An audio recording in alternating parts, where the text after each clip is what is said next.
Kaya gumagaya tayo ng ilan nito. Ihahalo natin. Harvest ko kahapon.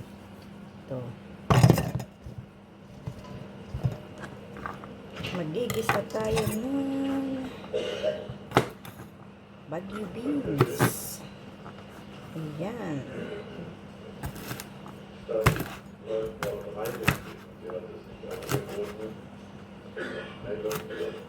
Tanggalan natin yung mga tangkay. Diba? So, magigisa tayo ng giniling na naman. Kasi magigisa din tayo ng Baguio beans.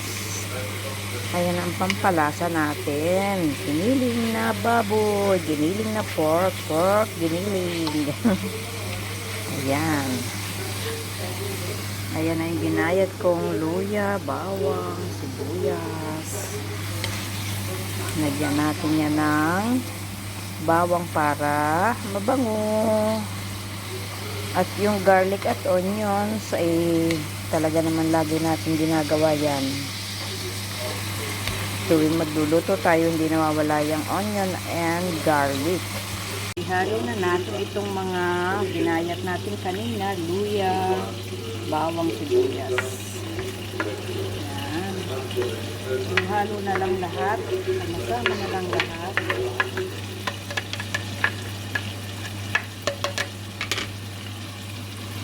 Yan na. Hinalo ko na yung luya at garlic, sibuyas.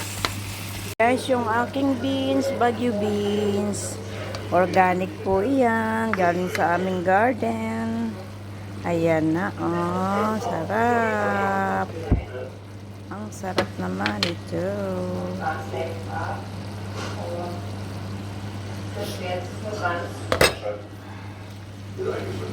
Ito na yan. Ito na yan. Baguio beans na nilagyan ko ng pork giniling, guys. Na yung aking boses naiiba pa. Oh, ayan na. Nakatulog kasi ako ng tanghali. Kaya ayan. Oh, ayan. Baguio beans. Ayan.